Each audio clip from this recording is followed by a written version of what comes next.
Imaginons que nous sommes dans un repère orthonormé et qu'on te demande de calculer la mesure d'un angle. Tu vas pas sortir ton rapporteur. Et non, tu vas utiliser le produit scalaire. Regarde. Imaginons que je te donne un point A de coordonnées 1, 2. Ensuite, je te donne un point B de coordonnées moins 4, 5. Et je te donne un point C de coordonnées 5, 1. Il faut juste prendre 3 points non alignés parce que sinon, ça n'a pas tellement d'intérêt. Au pire, on trouvera un angle qui mesure 0 degré ou 180 degrés. Qu'est-ce qu'on fait? On va devoir calculer l'angle ABC. Donc, si je veux calculer l'angle ABC, je vais calculer d'abord le produit scalaire BA-BC de deux manières différentes. Et tu vas comprendre pourquoi.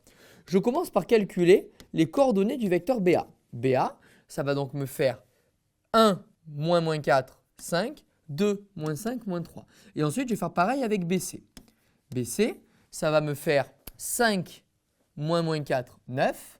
Et ensuite 1, moins 5, moins 4. Je calcule maintenant le produit scalaire BABC. Vous connaissez la formule qui me permet de calculer le produit scalaire de deux vecteurs. Dans un repère orthonormé, 5 fois 9 plus moins 3 fois moins 4. Ça me donne 45 plus 12, c'est-à-dire 57. Mais tu sais également que ce produit scalaire, c'est la longueur BA fois la longueur BC fois le cosinus du fameux angle ABC que j'ai envie de trouver. BA, c'est quoi?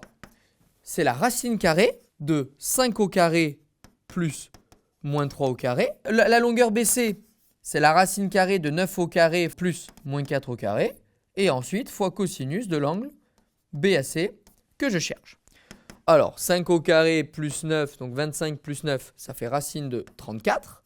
Et ici, on obtient racine de 81 plus 16, on obtient racine de 97. Et il nous reste fois cosinus de BAC. Mais regardez, comme on a calculé le produit scalaire de deux manières différentes et qu'on avait trouvé que BA scalaire BC était égal à 57, je peux mettre le 57 ici parce que ce produit scalaire est bien égal à 57. Mais c'est génial. Mais qu'est-ce que c'est génial? Parce que grâce à ça, on a donc une équation d'inconnu cos de BAC. J'isole cos de BAC. Je sais du coup que le cosinus de BAC va être égal à 57 divisé par racine de 34 fois racine de 97. Et donc que BAC va être égal à l'arc cosinus de 57 sur racine de 34 fois racine de 97. Et j'ai presque envie de vous dire, le résultat, on s'en fiche. Parce que si on te donne ça le jour du baccalauréat, on te fera une aide au calcul où on te dira laissez le résultat sous la forme arcos de quelque chose. Tu ne peux pas aller plus loin sans calculatrice. Sauf si c'est une valeur remarquable. Et encore, j'en suis sûr qu'on ne te le demandera pas. Mais si on te dit c'est quoi arcos de 1/2, en fait, ça veut dire quel angle a pour cosinus 1/2. Donc c'est pi sur 3. Donc ce serait facile de retrouver comme ça. Mais alors de tête, 57 divisé par racine de 34 fois racine de 97, on ne peut pas y arriver. Donc ne t'embête surtout pas à bloquer à la fin. Si on te demande ça au baccalauréat, on te demandera de laisser le résultat sous cette forme-là. Tu ne t'inquiètes surtout pas. C'est d'ailleurs pour ça que je ne prends même pas une calculatrice. On ne l'a pas avec nous.